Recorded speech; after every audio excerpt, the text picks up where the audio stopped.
بسم الله الرحمن الرحيم وبه نستعين سبحانك لا علم لنا إلا ما علمتنا إنك أنت العليم الحكيم. الحمد لله رب العالمين والصلاة والسلام على سيد المرسلين وعلى آله وصحبه أجمعين ومن تبعهم بإحسان إلى يوم الدين.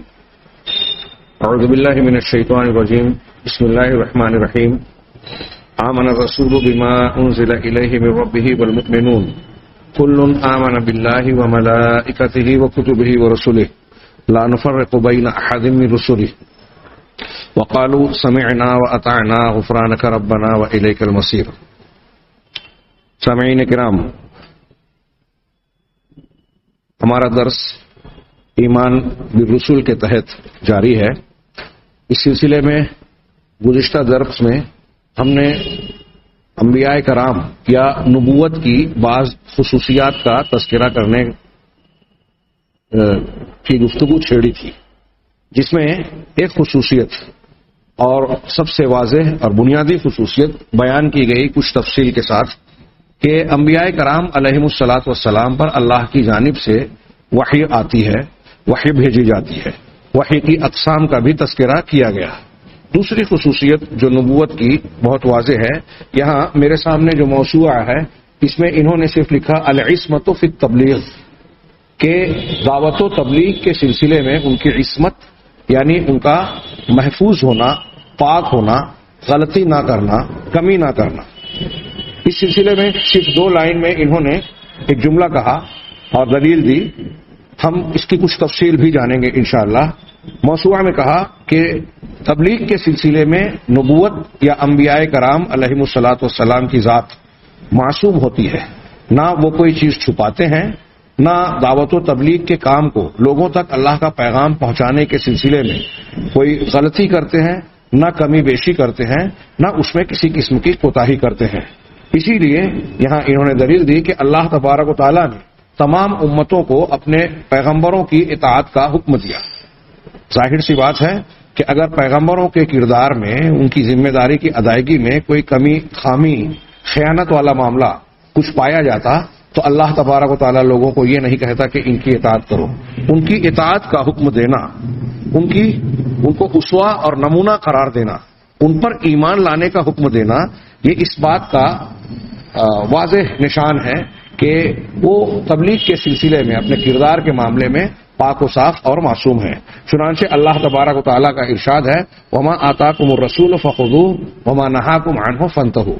جو رسول دے دیں اسے لے لو، اور جس سے رسول منع کر دیں اس سے باز آ جاؤ. یہ رسول کو ہر اعتبار سے آپ کے احکامات کو قبول کر لیا جائے. جو بھی آپ نے حکم دیا آپ سے ثابت ہو، اس کو حکم کو قبول کیا جائے، اور جن چیزوں سے منع کیا بالکل وضاحت کے ساتھ اللہ تبارک و تعالیٰ نے کہا ان کو اس سے باز آیا جائے، رک جایا جائے. یہ جو شان ہے رسالت کی، یہیں ایک اور بات بھی ثابت ہوئی. میں آگے بڑھنے سے پہلے اس کی طرف اشارہ کروں کہ رسول کی جب یہ خصوصیت ہے، نبوت کی یہ خصوصیت ہے، تو اس کا دوسرا معنی واضح ہے کہ غیر نبی کی یہ خصوصیت نہیں ہے. ان کے یہاں خطا اور غلطی کا امکان ہے. اگر صرف اس ایک بات کو جو یہاں ہم بیان کر رہے ہیں، پڑھ رہے ہیں، اس کو لوگ سمجھ لیں تو آج دنیا میں مختلف شخصیات کی تقلید کر کے یا ان کے طریقے کو مضبوطی سے پکڑ کر جو لوگ اللہ اور رسول صلی اللہ علیہ وسلم کے منہج بتائے ہوئے طریقے سے ہٹ جاتے ہیں، اگر وہ سمجھ لیں تو وہ اس سے چھوڑ کر نبی کریم صلی اللہ علیہ وسلم کا دامن تھام لیں گے. زبانی چاہے وہ دعویٰ کر رہے ہوں کہ ہم رسول کا دامن پکڑے ہوئے ہیں، لیکن اکثر لوگ جو یہ دعوے کر رہے ہیں پکڑے نہیں ہیں. کیوں؟ اس لیے کہ رسول کے مقابلے میں انہوں نے کچھ بزرگوں کو، کچھ پیروں کو، کچھ مشائخ کو ایسا درجہ مقام دے رکھا ہے کہ ہم ان کی تقلید کرتے ہیں، ہم نے ان کے سلسلے پر بیعت کی ہے، ہم نے ان کی مصاحبت یا ان کی شاگردی اختیار کی ہے. تو اب ہم ان کے مرید ہیں تو جو یہ کہیں گے وہ مان لیں گے. جو اللہ نے نبی کے لیے کہا کہ جو رسول دے دے لے لو، جس سے منع کر دے رک جاؤ، وہ اپنے امام کے لیے لوگوں نے اختیار کر لیا، اپنے شیخ طریقت کے لیے اختیار کر لیا، اپنے بزرگوں کے لیے اختیار کر لیا. جبکہ نبی کو اس لیے یہ حیثیت حاصل ہے کہ اللہ تبارک و تعالیٰ نے یہ حکم دیا. نبی کو اس درجے پر اللہ نے جب رکھا تو اس لیے رکھا کہ ان کو دعوت و تبلیغ اور کردار میں معصوم رکھا. دین اور شریعت کے سلسلے میں ان کی ذات سے کسی غلطی کا، غلط کام کا صدور یا سرزد ہونا ناممکن بات ہے، وہ ہو ہی نہیں سکتا. جبکہ غیر نبی کے لیے وہ کوئی بڑے سے بڑا پیر اور امام کیوں نہ ہو، وہ بشری تقاضے کے مطابق خطا اور نسیان اور غلطی سرزد ہونے کا امکان رکھتے ہیں، اور جس سے غلطی ہو سکتی وہ کلی طور پر قابل اتباع نہیں ہو سکتا، کیونکہ اگر وہ غلطی کرے گا اور ہم اس کو قابل اتباع سمجھ رہے ہیں کہ ہمارا فلاں امام، اس کی ہر بات ہمیں ماننی ہے، تو انہوں نے جہاں غلطی کی اس غلطی میں بھی ان کی اتباع کرنی ہے۔ یہی تقلید کی بہت واضح خرابی ہے، لیکن لوگ اسے ماننے کے لیے جاننے کے لیے تیار نہیں ہیں۔ خیر، یہاں انہوں نے بات یہ کہی، یہاں ہم عصمت انبیاء فی تبلیغ کے ساتھ ساتھ انبیاء کرام علیہم الصلاۃ والسلام کی ایک دوسری قسم کی عصمت اور معصوم ہونے کا بھی تذکرہ کریں، جو عام طور سے مشہور ہے اور ہم اور آپ جانتے ہیں کہ گناہوں سے معصوم ہونا۔ اس کی تھوڑی سی تفصیل جاننا ضروری ہے۔ یعنی انبیاء کرام علیہم الصلاۃ والسلام کی عصمت اس سے واضح ہوا کہ دو طریقے کی ہے، ایک تو یہ کہ گناہوں سے پاک صاف ہونا، اور ایک دعوت و تبلیغ کے کام میں بالکل منزہ اور صاف ستھرا ہونا، بے داغ ہونا۔ پہلی قسم کہ انبیاء کرام علیہم الصلاۃ والسلام ان گناہوں سے جن کو ہم کبیرہ کہتے ہیں، کبیرہ گناہوں سے، فواحش ایسے بڑے بڑے گناہ یا بے حیائی کے کام، جن کا فحش ہونا، غلط ہونا لوگوں کے سامنے واضح ہو، تو کبائر اور فواحش سے ان کا معصوم ہونا۔ کوئی نبی کوئی کبیرہ گناہ کا ارتکاب نہیں کر سکتا، نہ کسی بے حیائی اور فحاشی کا، جس سے کہ انسان کی مروت اور شرافت چلی جائے۔ اسی طریقے سے چنانچہ کبائر سے محفوظ ہونے اور معصوم ہونے کا مطلب کہ زنا ہے، شراب نوشی ہے، یا ایسی حرکتیں جس کی وجہ سے لوگ کسی شخصیت کو شرافت اور مروت کے مخالف سمجھتے ہیں کہ ایسی حرکت کر رہا ہے تو یہ آدمی اچھا نہیں ہو سکتا، ایسا کوئی بھی کام کسی نبی سے سرزد نہیں ہو سکتا، وہ ان سے پاک صاف ہے۔ یہاں تک کہ وہ کام مروت کے خلاف کے ایسے کام جس کو ہم کہتے ہیں کہ پست کام ہے، گھٹیا کام ہے، خساست والے کام ہیں، راستوں میں ہلڑ بازی کرنا، کھینچنا چلانا، اور آج کل جو بہت سارے ایسی حرکتیں ہیں جو شرافت اور مروت کے خلاف کہلاتی ہیں، کسی نبی سے ایسی کوئی بے ڈھنگی بات، بدتمیزی کے اعمال یا ایسے اعمال جو اخلاق اور کردار کو مجروح کرے، انسان کے دل میں اس کی حیثیت کو کمتر بنائے، ایسی تمام چیزوں سے بھی انبیاء کرام علیہم الصلاۃ والسلام کی ذات پاک ہوتی تھی۔ اور یہ جو عصمت ہے، اس بات کی جو کا تذکرہ کیا جا رہا ہے، اس میں ایک خصوصی بات کہی کہ ان چیزوں سے اللہ تبارک و تعالیٰ نے نبوتوں کو، یعنی ان کی شخصیات، انبیاء اور رسولوں کو اللہ تبارک و تعالیٰ نے نبوت ملنے سے پہلے بھی محفوظ رکھا۔ نبوت کے بعد تو اور زیادہ اس کا اہتمام نظر آئے گا، نبوت ملنے سے پہلے بھی انبیاء کرام علیہم الصلاۃ والسلام کی شخصیات ایسی چیزوں سے، یعنی کبائر، فواحش اور شرافت و مروت کو مجروح کرنے والی چیزوں سے پاک صاف اور دھلی ہوئی نظر آئے گی۔ کیوں؟ یہ اس لیے کہ اللہ تبارک و تعالیٰ نے جب کسی شخصیت کو نبوت کے لیے منتخب فرمایا تو ان کی ابتدا سے نگرانی فرمائی، حفاظت کی، ایسی کسی بھی چیز سے داغدار نہیں ہونے دیا رب العالمین نے جس سے لوگوں کو ان کی نبوت کو قبول کرنے کے سلسلے میں کوئی جھجک اور تعمل پیدا ہو۔ چنانچہ اس کی دو وجہ بیان کی کہ ان کے مقام اور مرتبے کو نبوت سے پہلے بھی اللہ تبارک و تعالیٰ نے محفوظ رکھا دو وجوہات سے۔ ایک تو یہ کہ تاکہ ان کی نبوت کو اس طرح سے تیار کرے کہ لوگوں کی نگاہوں میں ان کی شخصیت مجروح اور داغدار نہ ہو، ناقابل قبول نہ کہلائے۔ چنانچہ نبوت کے لیے اللہ تبارک و تعالیٰ اپنی نگرانی میں ان کو تیار کرتا ہے۔ چنانچہ اللہ تعالیٰ رسالت اور نبوت کا مقام اسی جگہ دیتا ہے، اسی شخصیت کو دیتا ہے جو پاک صاف اور بالکل بے داغ ہو، طاہر اور پاکیزہ مقام پر رکھتا ہے انبیاء کرام کی شخصیات کو، چاہے وہ جتنے جاہلی معاشرے میں پیدا ہوئے ہوں۔ حضرت ابراہیم علیہ السلام نے آنکھیں کھولی تو مشرکانہ ماحول، نبی کریم صلی اللہ علیہ وسلم نے آنکھیں کھولی تو جاہلیت کا دور، لیکن آپ دیکھیں کہ ان انبیاء کرام اور دیگر انبیاء کرام کی شخصیات بھی اس بدترین قسم کے ماحول اور معاشرے میں بھی بے داغ اور کردار کے معاملے میں اعلیٰ ترین نظر آتی ہے۔ خود ان کی قوم کے لوگ ان کی اس بلند اخلاق اور اونچے کردار کی گواہی دیتے ہیں. آپ کو مشرک سماج جو ہے نبی کریم صلی اللہ علیہ وسلم کو صادق و امین کہتا تھا.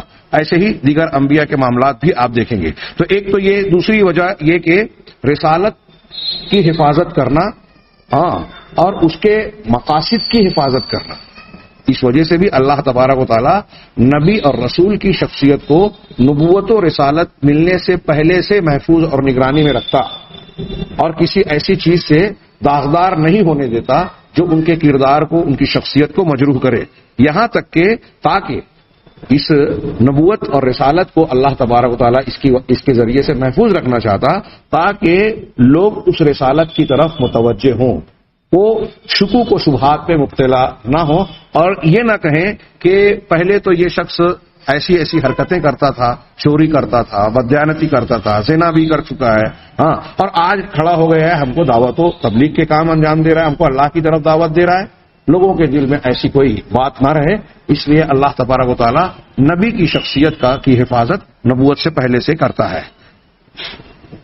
یہاں میں ایک بات کا تذکرہ کر دینا چاہتا ہوں کہ انبیاء کرام علیہ الصلوۃ والسلام کا گناہوں سے پاک صاف ہونے کا یہ مطلب نہیں ہے کہ ان سے کبھی کسی نبی سے کوئی خطا یا غلطی سرزد نہیں ہوئی. یہ اس لیے میں بیان کر رہا ہوں کہ حضرت یونس علیہ الصلوۃ والسلام کا واقعہ جس میں ان کی ایک خطا کا تذکرہ ہے.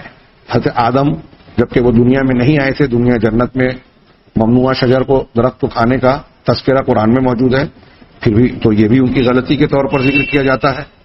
حضرت موسیٰ علیہ الصلوۃ والسلام نے ایک قبطی کو گھوسا مارا اور غلطی سے اس کی موت واقع ہو گئی. حضرت موسیٰ نے توبہ کی، قرآن میں اس کا ذکر ہے. اسی طریقے سے حضرت نوح علیہ الصلوۃ والسلام نے اپنے مشرک بیٹے کے لیے اللہ تعالیٰ سے گزارش اور سفارش کی، ان کی معافی کے لیے دعا کی. اللہ تبارک و تعالیٰ کی جانب سے اس پر سرزنش. نبی کریم صلی اللہ علیہ وسلم کے بعض اعمال پر سخت آیتیں نازل سرزنش والی، جیسے بدر کے قیدیوں کے سلسلے میں جناب محمد رسول اللہ صلی اللہ علیہ وسلم نے حضرت ابوبکر صدیق کے مشورے کو مان کر جو فیصلہ کیا کہ ان سے فدیہ لے کر چھوڑ دیا جائے، تو اس پر دوسرے دن جب حضرت عمر فاروق کی روایت ہے کہ پہنچے تو اللہ کے نبی صلی اللہ علیہ وسلم حضرت ابوبکر صدیق رضی اللہ عنہ رو رہے تھے. حضرت عمر فاروق نے کہا کہ کیا بات ہے، آپ وجہ بتائیں. رونے کی وجہ ہوگی تو میں بھی روں گا، اور نہیں رونا آیا تو آپ لوگوں کی وجہ سے میں رونے کی شکل بناؤں گا، کوشش کروں گا. اللہ کے نبی صلی اللہ علیہ وسلم نے بتایا کہ ہم نے جو یہ فیصلہ کیا ہے قیدیوں کے متعلق فدیہ لینے کا، اور تمہارا مشورہ نہیں مانا یا یہ قتل نہیں کیا ان لوگوں کو، تو اس کی وجہ سے اللہ تعالیٰ ناراض ہوا، اور یہ فلاں درخت جو تم دیکھ رہے ہو اس سے بھی قریب اللہ کا عذاب آ گیا تھا. سورۃ الانفال میں اس کی طرف اشارہ ہے، ذکر ہے. اسی طرح آپ نے ایک نابینا مخلص شخص کے مقابلے میں سرداران قریش کی طرف توجہ دی. قرآن کی آیت نازل عبس وتولی. آپ نے یہ کہا کہ میں شہد کا استعمال نہیں کروں گا، مغافیر آپ پیتے تھے، تو قرآن کی آیت آ گئی یا ایھا النبی لما تحرم ما احل اللہ لک. آپ وہ چیز حرام کیوں قرار دیتے ہیں جو اللہ نے آپ کے لیے حلال قرار دی. اس قسم کی باتوں کو لے کر بعض طالبان علوم یا بعض مخالفین و معارضین سوال اٹھاتے ہیں، اعتراض کرتے ہیں کہ ایک طرف آپ کہتے ہیں کہ انبیاء کرام علیہ الصلوۃ والسلام سے غلطی نہیں ہوتی، وہ معصوم ہے، اور دوسری طرف آپ کا قرآن، آپ کی روایتیں یہ کہہ رہی ہیں کہ ان سے یہ غلطی ہوئی. تو اس کے جواب کو یہ جانیں کہ جس غلطی سے ہم اور گناہ سے معصوم کہہ رہے ہیں وہ یہ کبیرہ گناہ، فواحش اور بے حیائی، ایسی چیزیں جو نبی کی شخصیت کو، ان کے اخلاق کو مجروح کرنے والی، ایسے تمام گناہوں سے انبیاء کرام علیہ الصلوۃ والسلام کی شخصیت بالا تر اور محفوظ ہوتی. یہ جو غلطیاں انبیاء کرام علیہ الصلوۃ والسلام سے ہوئی، تو اس کے دو بنیادی جواب ذہن نشین رہنا چاہیے کہ ان کے وجہ کے ہوتے ہوئے بھی ان کی معصومیت پر کوئی فرق نہیں پڑتا. پہلی بات تو یہ کہ ان کی غلطیاں آپ دیکھیں تو یہ عام طور سے اجتہادی شکل کی نظر آئی. اس میں نفس پرستی، شہوت پرستی، کبیرہ گناہ اور منکرات کے ارتکاب کی شکل و صورت کہیں نظر نہیں آئے گی. حضرت نوح علیہ الصلوۃ والسلام نے اپنے بیٹے کے لیے جب کہا تو چونکہ اللہ نے ان سے وعدہ کیا تھا کہ آپ کے اہل و عیال کو آپ کے ساتھ ہم محفوظ بنا دیں گے، تو اس تناظر میں حضرت نوح علیہ الصلوۃ والسلام نے کہا کہ وہ تو بیٹا ہے میرا، اس لیے اہل کا حصہ ہے، اللہ تعالیٰ نے رد کیا۔ اس کا یہ مطلب بھی نہیں ہے کہ حضرت نوح علیہ الصلوۃ والسلام مسئلے کو پوری طرح سے سمجھتے نہیں تھے نبی ہونے کے باوجود۔ یہ دیکھیے نبی بھی تھے لیکن انتہائی ایک نبی کے اندر شفقت، محبت، رحمت اور باپ ہونے کی حیثیت سے فطری تقاضے سے بیٹے کی محبت کا ہونا لازمی بات ہے۔ اس بنیاد پر انہوں نے کہا کہ میرے خاندان کا، میرے گھر کا فرض ہے پروردگار اسے بچا لے۔ تو ان کی یہ گزارش اور دعا بالکل بے بنیاد نہیں تھی لیکن خطا تھی۔ ایک بات، حضرت یونس علیہ الصلوۃ والسلام کی غلطی بھی جو تھی، اللہ کے حکم کے آنے سے پہلے قوم کے سے نکل کر باہر چلے گئے، عذاب کا فیصلہ ہو چکا تھا۔ یہ اس کو بھی آپ غور سے دیکھیں تو اجتہادی نوعیت کی ہی غلطی نظر آئے گی۔ حضرت موسیٰ علیہ الصلوۃ والسلام کے ہاتھوں جو قتل ہوا وہ جان بوجھ کر نہیں ہوا تھا، خطا سے ہوا تھا، اور دو لوگوں کو جھگڑا چھڑانے کے درمیان ہوا تھا، تو یہ غلطی خطا سے ہو گئی۔ اس کے باوجود انہوں نے فوراً توبہ کی، ربی انی ظلمت نفسی فاغفر لی۔ کیا ہے یہ، میں جاہلین کا مجھ سے عمل ہو گیا، مجھ کو معاف کر دے پروردگار، میں نے اپنے آپ پر ظلم کیا ہے۔ اس کے علاوہ نبی کریم صلی اللہ علیہ وسلم کی جن واقعات کا میں نے ذکر کیا اس میں بھی دیکھیے آپ مشورہ کر رہے ہیں، مشورہ کرنے کے بعد جو فیصلہ کر رہے ہیں یہ اجتہادی نوعیت کی غلطیاں ہیں۔ آپ نے شہد پینے سے بھی جو منع کیا تو اس میں بھی وجہ یہ تھی کہ بعض ازواج نے آپ سے کہا کہ آپ کے منہ سے بو آتی ہے تو لوگوں کو تکلیف نہ ہو، اس وجہ سے آپ نے کہا کہ میں نہیں پیوں گا۔ آپ نے یہ نہیں کہا تھا کہ میں حرام قرار دے رہا ہوں، لیکن ایک نبی کے اس قسم کے عمل سے امت کے لیے یہ پیغام اور میسج جاتا ہے کہ یہ چیز اللہ کے نبی نے جب استعمال نہیں کی تو یہ حرمت کا پہلو کی حامل ہو سکتی ہے، ہوگی۔ چنانچہ اللہ تعالیٰ نے آیت نازل کی لما تحرم ما احل اللہ لک۔ تو ایک بات تو یہ کہ انبیاء کرام علیہم الصلوۃ والسلام سے جو غلطیاں ہوئی ہیں وہ اجتہادی نوعیت کی غلطیاں کہلاتی ہیں، نمبر ایک۔ دوسری بات یہ کہ کسی نبی سے اگر کوئی خطا ہوئی بھی اس قسم کی اجتہادی تو اللہ تبارک و تعالیٰ کی جانب سے فوراً اس پر ٹوکا گیا، اس کو اس کے تعلق سے توجہ دلائی گئی اور اس کی اصلاح کی گئی اور وہ صاف کیا گیا، فوراً نبی کی اصلاح کر دی گئی، وہ اس غلطی پر قائم نہیں رہے۔ لہذا جو غلطی ہے اس پر اصرار کسی نبی کے پاس آپ نہیں پائیں گے، اور جب غلطی پر اصرار نہیں ہوا اور فوراً اس کی اصلاح کر لی گئی، توبہ کر لی گئی تو اس کا مطلب وہ گناہ ہے ہی نہیں۔ یہ ایک طرف تو انبیاء کی عصمت گناہوں سے، کبیرہ گناہوں سے، گندے اخلاق و کردار سے پاک صاف ہونا تو بالکل ہمیشہ کے لیے ہے، اور جو غلطیاں بشری تقاضے سے بعض امور میں فیصلے کی اور اجتہادی نوعیت کی ہوئی ہیں اس پر انبیاء کرام علیہ الصلوۃ والسلام قائم نہیں رہے، فوراً اس کی اصلاح کر لی گئی، اللہ کی طرف سے یہ نگرانی اور تنبیہ ہوتی تھی۔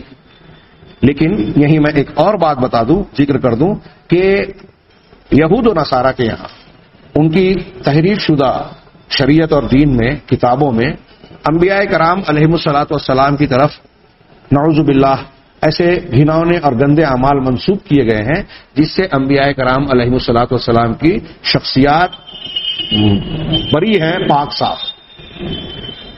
نوح علیہ الصلوۃ والسلام کے بارے میں تلمود میں اور ان کی کتابوں میں یہ ہے کہ انہوں نے نعوذ باللہ شراب کیا اور پھر اپنے کپڑے اتار دیے۔ حضرت لوط علیہ الصلوۃ والسلام اور ان کی بیٹیوں کا واقعہ یہ نقل کیا گیا کہ جب فرشتے آئے اور یہاں یہ بستی سے نکل گئے، بستی والوں پر عذاب آ گیا تو حضرت لوط اور ان کی دو بیٹیاں سوگر پہاڑ میں قیام پذیر تھیں۔ بیٹیوں نے اپنے باپ کو شراب پلایا اور کہا کہ اگر یہی مرد ہیں، ہم عورت ہیں، اگر کوئی نہ رہا تو نسل کیسے چلے گی، معاملہ نہ ہوا تو اپنے باپ کے ساتھ ملاپ کیا۔ یہ میں نقل کر رہا ہوں، نقل کرتے ہوئے بھی ڈر لگتا ہے، لیکن انہوں نے اس کو اپنی مذہبی کتاب میں شامل کر کے گویا لوگوں کے لیے انبیاء کرام علیہ الصلوۃ والسلام کے کردار کو بھی انتہائی گھناؤنا اور مجروح کر کے پیش کیا۔ حضرت یعقوب علیہ الصلوۃ والسلام کے تعلق سے ان کی کتابوں میں یہ درج ہے کہ وہ ریسلر آف گاڈ ہیں، اللہ تعالیٰ سے نعوذ باللہ کشتی لڑی، ایسی گندی گندی باتیں۔ اور پھر حضرت داؤد علیہ الصلوۃ والسلام کے بارے میں اوریا اور اس کی بیوی کا معاملہ، میں اس کو قابل ذکر نہیں سمجھتا۔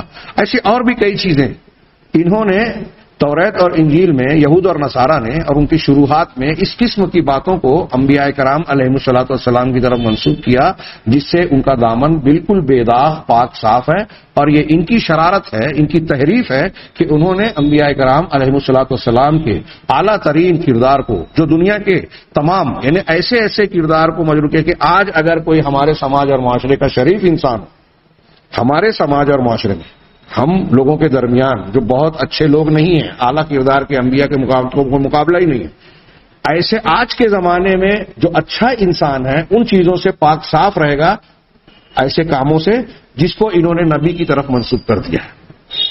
تو یہ ان کا جھوٹ ہے، دروغ ہے، جھوٹی نسبت اور من گھڑت باتیں ہیں۔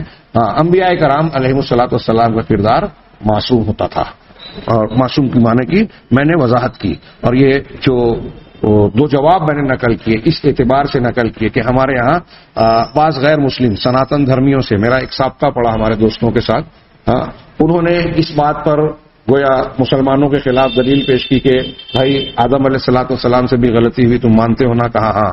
فلاں سے بھی غلطی ہوئی، ہاں۔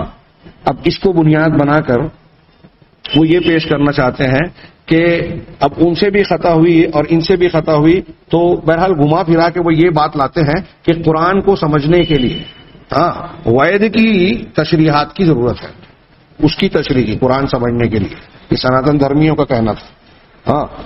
اور جس سے غلطی ہو جائے، گناہ ہو جائے، تو وہ اس لائق نہیں ہے کہ اس کی طرف رجوع کیا جائے۔ برہمنوں کا ایک طبقہ تو براہ راست نبوت کا ہی منکر ہے کہ نبی نہیں آ سکتے، اس کی دو تین وجوہ وہ بیان کرتے ہیں۔ ایک وجہ یہ کہ بھئی انبیاء کرام آئے تو ایسی ایسی تعلیمات اور احکامات بیان کیے جس کو انسان کی فطرت قبول نہیں کرتی، مثال کے طور پہ یہ کہ وہ جانوروں کو ذبح کرنے اور کاٹنے، گوشت کھانے کی اجازت دیتے ہیں، اور یہ جو ہے ظلم ہے۔ جبکہ آج کے دور میں تو یہ بات بالکل واضح ہو چکی ہے کہ اس کو ظلم کہنا خود ایک ظلم ہے۔ اگر آپ گوشت خوری کو دنیا سے بالکل ممنوع قرار دیں تو دنیا بہت سنگین قسم کے مسائل سے دوچار ہو جائے، اور گوشت کھانے کے لیے آپ جانوروں کو استعمال منع کرتے ہیں، لیکن دنیا کے بہت سارے تجارتی سامان کے لیے انتہائی بے رحمانہ طریقے سے جانوروں کو مارنے کا روایت جاری ہے۔ وہ لوگ جو مسلمانوں کو سب سے آسان طریقے سے موت دینے، جانور کو ذبح کرنے میں سب سے کم تکلیف ہوتی ہے موت کے جتنے طریقے، اس پر اعتراض کرتے ہیں۔ وہ کاسمیٹک چیزوں کو بنانے کے لیے جانوروں کے اجزاء اور ان کے جسمانی عناصر کو حاصل کرنے کے لیے انتہائی اذیت ناک اور بے رحمانہ انداز میں ان کو مارتے ہیں۔ یہ چیزیں آج اس طرح سامنے آ چکی ہیں کہ اب اس پر زیادہ گفتگو کی میں سمجھتا ہوں تفصیل کی ضرورت بھی نہیں ہے۔ زندہ جانوروں کو مار کر ان کا خون نکالنا کہ اس خون میں ایسی ایسی تاثیر ہوتی ہے، اس سے کاسمیٹک کی فلاں چیز بہت اچھی بنتی ہے، جانور کو بھوکا رکھنا پھر اس کو مارنا اور اس کے اجزاء کو نکالنا، یہ ایک طرف کہ جانور تو مرتے ہی ہیں۔ یہ فطرت کا ایک قانون ہے کہ دنیا میں بہت سارے جاندار دوسرے جانوروں کو کھا کے زندہ ہیں، اور سائنسی اعتبار سے بھی بتایا جاتا ہے کہ جانوروں کو، حیوانات کی جو دو قسمیں کی گئی، ایک گوشت خور ایک سبزی خور، تو گوشت خور اور سبزی خور کے دانتوں کا فرق ہے جو قدرت نے بنائے، اور انسان کے دانتوں میں دونوں خصوصیت ہے۔ یعنی انسان کو وہ دانت حاصل ہے جو گوشت خور کے ہوتے ہیں، اس کا مطلب اللہ، قدرت نے، نیچر نے، خالق و مالک نے انسان کو گوشت کھانے کے آلات جب دیے تو اس کا مطلب یہ کہ گوشت خوری جائز ہے قدرتی طور سے۔ اب کیا یہ لوگ قدرت کے نظام کو تبدیل کر سکتے ہیں؟ انسانوں پر یہ پابندی لگا رہے ہیں کہ حلال جانوروں کو آپ نہیں کھا سکتے، کیا جانوروں میں جو گوشت خور ہیں ان کو آپ روک سکتے ہیں کہ وہ گوشت خوری بند کر دیں؟ تیسری بات کہ انسان بیمار پڑتا ہے، آج ہر طرف دواخانے ڈاکٹرز پائے جاتے ہیں، ایک بیماری میں انجیکشن لگایا جائے تو ایک وقت میں جو انجیکشن لگایا جاتا ہے اس سے کئی ملین، کئی لاکھ جراثیم کی موت ہو جاتی ہے۔ کیا یہ بے رحمی کہلائے گی؟ یا انسان کی جان بچانے کے لیے ان نقصان دہ جراثیم اور بیکٹیریاز کو مار دینا یہ بہتر ہے؟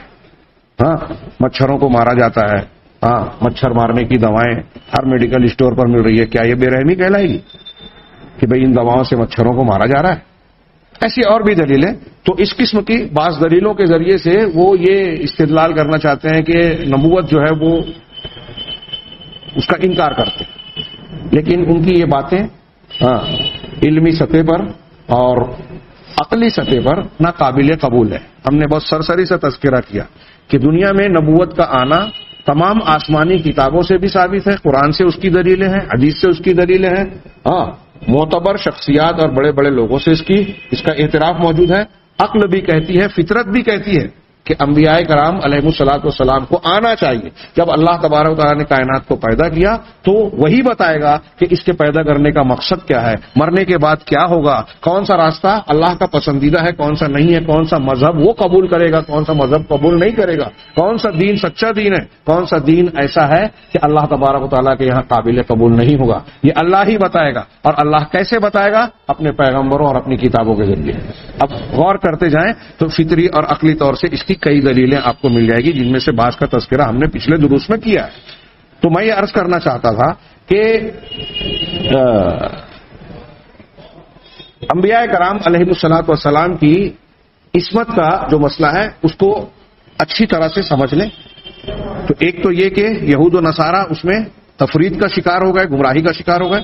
دوسری طرف ہمارے قرآن اور حدیث میں بعض انبیاء کی بعض خطاؤں کا جو تذکرہ ہے اس کو بنیاد بنا کر ہمارے اس عقیدے پر کچھ لوگ اعتراض کرتے ہیں. منکرین حدیث کے بعض طبقات جو غیر مسلموں سے متاثر ہیں ان کے ایجنٹ بن کر ان کے چبائے ہوئے لقمے یہ چباتے ہیں اور کہتے ہیں کہ ہماری عقل میں نہیں آتا، جبکہ یہ ان کی عقل کی باتیں کہتے ہیں جو کہ بے عقلی کی باتیں، بے عقلی کی باتوں کو یہ عقل کی بات کہتے ہیں.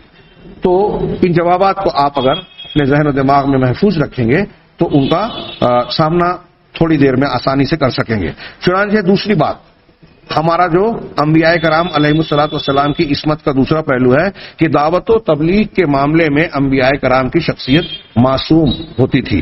اس کی ایک دلیل تو موضوع کے حوالے سے آپ نے پڑھی کہ اسی لیے اللہ تبارک و تعالیٰ نے تمام امتوں کو اپنے انبیاء کی پیروی کرنے اور ان کی طرف سے جو حکم مل رہا ہے اسے قبول کر لینے، جو ممانعتیں ہیں اس کو چھوڑ دینے کا حکم دیا گیا. اگر وہ معصوم اور پاک صاف نہ ہوتے، ان کی دعوت و تبلیغ میں کہیں کھوٹ یا کمزوری یا ملاوٹ ہوتی تو اللہ تعالیٰ یہ حکم نہیں دیتا.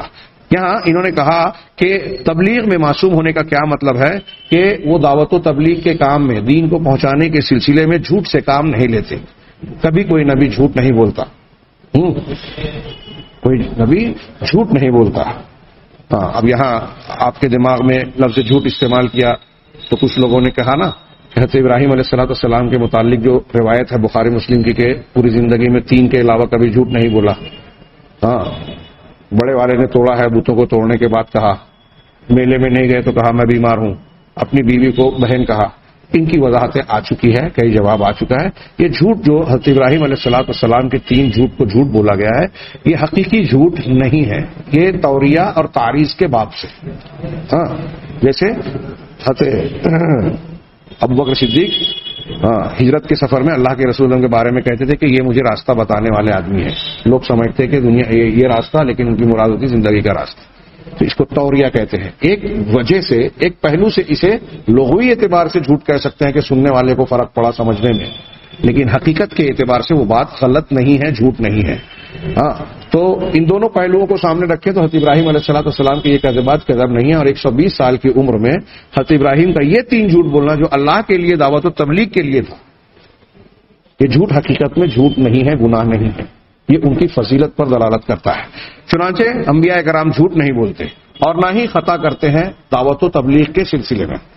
نہ ہی بھولتے ہیں، نسیان کا شکار ہوتے ہیں، اور نہ ہی اللہ تبارک و تعالیٰ نے مخلوق تک جن باتوں کو پہنچانے کا حکم دیا ہے اس میں سے کوئی بات چھپاتے ہیں.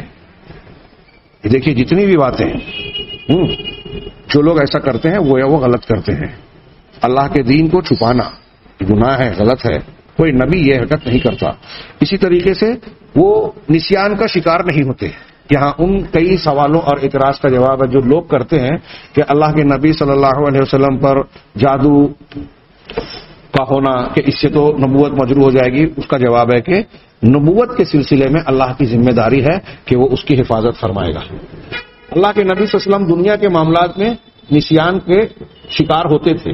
تنسا کما تنسون، میں ویسے ہی بھولتا ہوں جیسے تم لوگ بھولتے ہو، اللہ کے نبی صلی اللہ علیہ وسلم کا ارشاد ہے.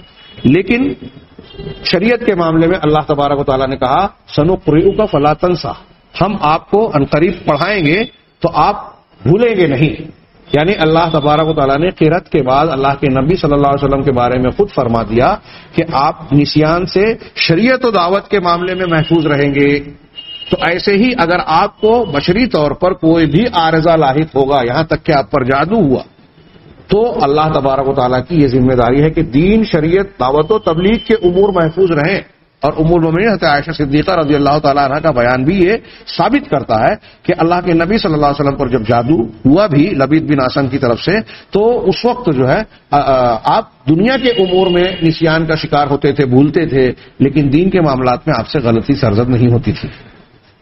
اسی کو لوگ بنیاد بناتے ہیں کہ ارے اگر ہم یہ مان لیں کہ نبی پر جادو کا اثر ہوا تو اس سے تو کفار و مشرکین کا اعتراض صحیح ہو جائے گا. ان تتبعون الا رجلا مسحورا، پہلے تو وہ آیت بھی نہیں سمجھی ان لوگوں نے. وہاں مسحورا کا معنی مجنونہ ہے، جیسا کہ زمخشری جو معتزلی ہے وہ کہتے ہیں. ہاں، اور یہ مکہ میں کہا تھا ان لوگوں نے. ہاں، اور یہ معاملہ مدینہ میں ہوا. اور اللہ کے نبی صلی اللہ علیہ وسلم کی شخصیت جو ہے وہ جادو کے اثر سے دنیاوی امور میں متاثر ہوئی، دینی امور میں نہیں، اس لیے کہ اللہ تعالیٰ نے دین اور دعوت و تبلیغ کے سلسلے میں آپ کی شخصیت کو، بلکہ تمام انبیاء کرام علیہ الصلوۃ والسلام کی شخصیت کو جو ہے معصوم رکھا ہے. اس پر قرآن کی بھی دلیلیں موجود ہیں، سنت اور حدیث کی دلیلیں بھی موجود ہیں، تمام معتبر علماء کا اجماع بھی ہے. اور اگر غور و فکر کریں تو ہمارے عقل اور ہمارا صحیح عقل اور صحیح شعور، عقل سلیم جو گمراہ لوگوں کے پاس نہیں ہوتی، اگر آپ کے اندر کوئی ملاوٹ آ گئی ہے سوچ و فکر کی، تب آپ کی عقل سلیم نہیں رہ جاتی. اور یہ جتنے منکرین حدیث، مشرکین، بدعتی آپ کو نظر آئیں گے، ان کی عقل میں آپ کو غور و فکر کا خلل اور خرابی ضرور نظر آئے گی. وہ مانے یا نہ مانے، دنیا ان کو کتنا چالاک سمجھے. ہاں، تو کتاب، سنت، اجماع اور نظر جو ہے وہ اس ساری چیزیں دلالت کرتی ہیں کہ انبیاء کرام علیہ الصلوۃ والسلام کی شخصیت واضح جو ہے وہ دعوت و تبلیغ میں محفوظ ہے، معصوم ہے. اس کی دلیلیں دے رہے ہیں. رہی کتاب کی دلیل، قرآن کی دلیل، تو اللہ تعالیٰ کا یہ فرمان کہ اللہ تعالیٰ نے اپنے رسول کے بارے میں ارشاد فرمایا وما ہوا علی الغیب بضنین. یہ بضنین جو ہے ضوا کے ساتھ بھی پڑھا گیا ہے اور وہ کے ساتھ بھی. تو وہ ضواد، تو پہلا ضواد کے ساتھ اگر پڑھے، کہا کہ دونوں قرأتیں صحیح ہیں. ہاں، اور یہ دونوں قرأت کا جو دونوں لفظوں کا جو معنی ہوتا ہے وہ انبیاء کرام علیہ الصلوۃ والسلام کی عصمت پر دلالت کرتے ہیں، ان کے معصوم ہونے پر دلالت کرتی ہیں. پہلی قرأت جو ضواد کے ساتھ، ضواد، ہاں، وما ہوا علی الغیب بضنین. ہاں، تو اس کا معنی الظنہ کا معنی ہوتا ہے بخل، بخیلی. تو معنی یہ ہوگا کہ اللہ کے رسول صلی اللہ علیہ وسلم غیب کے معاملے میں بخیلی نہیں کرتے، بخیل نہیں ہیں. تو معنی اس کا یہ ہوگا کہ وہ بخیل نہیں ہے، مطلب کسی بھی چیز کو اپنے پاس جو اللہ نے انہیں بتائی ہے وہ روکتے چھپاتے نہیں ہیں. ہاں، غیب کی کوئی بھی بات روکتے نہیں ہیں، چھپاتے نہیں ہیں کہ اس میں بخیلی کرے بیان کرنے میں، بلکہ ساری کی ساری بات پوری کشادگی کے ساتھ بیان کر دیتے ہیں، صاف صاف تبلیغ کرتے ہیں، اس کو پہنچاتے ہیں لوگوں تک. دوسری قرأت زو کے ساتھ، تو زو من الظنہ، یہ کہتے ہیں اس کا معنی ہوتا ہے تہمت، الزام، بہتان، یا الزام کو کہتے ہیں تہمت کو.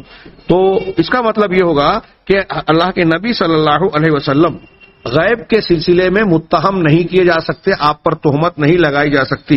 چنانچہ کسی بھی طریقے کی تہمت نہیں لگائی جا سکتی، یعنی نہ وہ خطا کرتے ہیں، نہ وہ بھولتے ہیں، نہ وہ جھوٹ بولتے ہیں، نہ کچھ کمی بیشی کرتے ہیں، اور نہ ہی رسالت کو پہنچانے کے سلسلے میں کوئی چیز چھپاتے ہیں. ساری کی ساری چیزیں پوری امانت داری کے ساتھ انجام دیتے ہیں، لہذا ان پر کوئی تہمت اور الزام نہیں لگایا جا سکتا.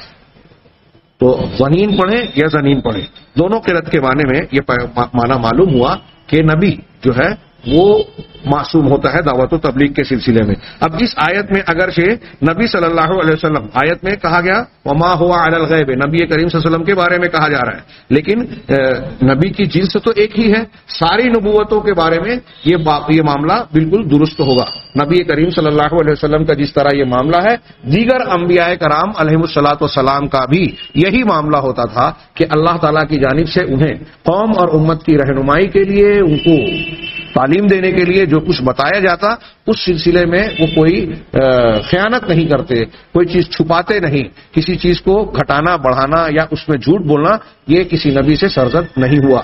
چنانچہ اللہ تبارک و تعالیٰ کی جانب سے یہ نبوتوں کے معصوم ہونے کی دلیل ہے۔ اسی طرح تبلیغ کے سلسلے میں معصوم ہونے پر عمومی دلیلیں بھی موجود ہیں، جیسے اللہ تبارک و تعالیٰ نے انبیاء کے بارے میں کہا الذین یبلغون رسالات اللہ ویخشونہ ولا یخشون احدا الا اللہ، کہ یہ انبیاء اور رسولوں کے بارے میں اللہ نے کہا کہ یہ وہ لوگ ہیں جو اللہ کی رسالات کو، پیغامات کو، اس کی دی ہوئی تعلیمات کو پہنچاتے ہیں، اس کی تبلیغ کرتے ہیں لوگوں تک، اور اللہ سے ڈرتے ہیں، خشیت رکھتے ہیں، ولا یخشون احدا اور الا اللہ، اللہ کے سوا کسی سے بھی نہیں ڈرتے۔ یہاں گویا اللہ تعالیٰ کی جانب سے ان انبیاء کرام علیہم الصلاۃ والسلام کی توثیق ہو رہی ہے، ان کی تعدیل ہو رہی ہے کہ وہ اللہ کے دیے ہوئے کام کو بالکل امانت داری سے اور پورا انجام دیتے ہیں، اور اس سلسلے میں ان کو کوتاہی پر کوئی خوف اور دباؤ ابھارے تو ایسا بھی نہیں ہے۔ کیوں؟ اس لیے کہ وہ اللہ کے سوا کسی سے ڈرتے ہی نہیں۔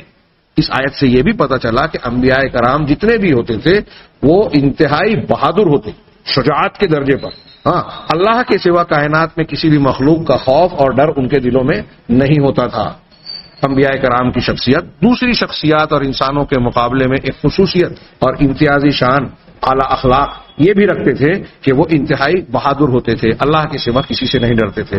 ہمارے یہاں بہت سارے لوگ کہتے ہیں کہ ہم اللہ سے ڈرتے ہیں، لیکن یہ بات بار بار دہرائی جاتی ہے کہ وہ زبانی تو کہتے ہیں، ان کا ڈر ان کو گناہوں سے نہیں روکتا، ان کا ڈر ان کو جھوٹ سے، بے ایمانی سے، لوگوں کا حق مارنے سے، لوگوں پر ظلم کرنے سے نہیں روکتا، لہذا ان کا یہ ڈر نہیں ہے۔ لوگوں نے کہا کہ بھئی ڈر تو ابلیس کو بھی تھا، جب بدر میں ابو جہل کے ساتھ چلا جا رہا ہے اور فرشتوں کو نازل ہوتے ہوئے دیکھا تو قرآن نے تذکرہ کیا کہ کیا کہتا ہے وہ شیطان بھی کہتا ہے انی ارا ما لا ترون انی اخاف اللہ رب العالمین، میں وہ دیکھ رہا ہوں جو تم نہیں دیکھ رہے ہو، اور میں اللہ رب العالمین سے ڈرتا ہوں۔ ابلیس بھی کہہ رہا ہے اللہ سے ڈرتا ہوں، لیکن وہ ڈر کیا تھا کہ میں ابھی ہلاک کر دیا جاؤں گا۔ یہ ڈر ایسا نہیں تھا جو اس کو اللہ تعالیٰ کی نافرمانی اور اس کی مخالفت و بغاوت سے روکے، لہذا یہ ڈر قابل تعریف ڈر نہیں ہے۔ خوف محمود اہل علم نے، علماء عقیدہ نے بیان کیا کہ الخوف المحمود، خوف محمود قابل تعریف ڈر اور خوف وہ ہے جو آپ کے اور گناہوں کے درمیان رکاوٹ بن جائے، یعنی اس ڈر کی وجہ سے آپ اللہ کی نافرمانی کو ترک کر دیں۔ بہرحال یہ دوسری دلیل عموم کی دلیل کے طور پر دیا۔ اسی طریقے سے اس آیت میں اس بات کی شہادت ہے کہ انبیاء کرام علیہ الصلاۃ والسلام اپنے رب العالمین کی رسالتوں کو، تعلیمات کو پورا کا پورا کامل طریقے سے پہنچا دیتے تھے، اور اللہ تبارک و تعالیٰ نے اس بات کی شہادت دی ہے اپنے کلام پاک میں۔ اسی طریقے سے اللہ تبارک و تعالیٰ نے ہر نبی کا ان کی قوم کے ساتھ جو معاملے کا تذکرہ کیا ہے اس فرمان کے تحت انی لکم ناصح امین، کئی انبیاء کا تذکرہ کر کے اللہ تعالیٰ نے ان کے قول کو نقل کیا کہ نبی اپنی قوم سے یہ کہتے ہیں کہ میں تمہارے لیے ناصح، نصیحت کرنے والا یعنی خیر خواہ ہوں، امین ہوں، امانت دار ہوں۔ اللہ تعالیٰ نے انبیاء کرام کے اس قول کو ان سے نقل کیا، اور اللہ نے ان کی اس بات کو رد نہیں کیا، جھٹلایا نہیں، اور نہ ہی ان پر استدراک کیا کہ یہ لوگ کہہ رہے ہیں لیکن یہ ایسے تھے نہیں۔ اللہ نے اس کو ویسے ہی نقل کر کے برقرار رکھا۔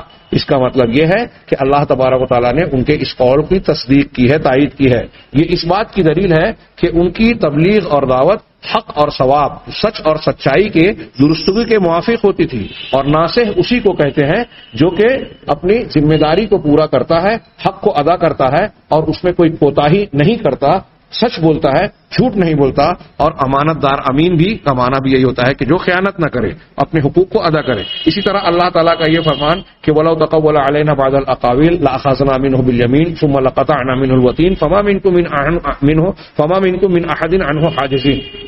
یہ بار بار یہ آیت گزری ہے کہ اللہ تعالیٰ نے اپنے سچے رسول کے بارے میں کہا کہ اگر کچھ باتوں کو یہ اپنی طرف سے گڑھ کر ہماری طرف منسوخ کریں تو ہم انہیں پکڑ لیں گے، ان کو عذاب دیں گے۔ یعنی اگر نبی بھی کوئی ایسی بات جو اللہ نے نہیں کہی ہے اور نبی کہے تو اس نے دعوت و تبلیغ کے سلسلے میں تقصیر کی، کوتاہی کی، خیانت کی، اور اگر وہ ایسا کرتے تو ہم ان کو پکڑ لیتے اور ان کو اس پر سزا دیتے، لیکن اللہ تعالیٰ نے انبیاء میں سے کسی بھی نبی کو اس طرح کوئی سزا نہیں دی۔ یہ اس بات کی دلیل ہے کہ تمام انبیاء کرام علیہ الصلوۃ والسلام نے دعوت و تبلیغ کا پورا حق ادا کر دیا۔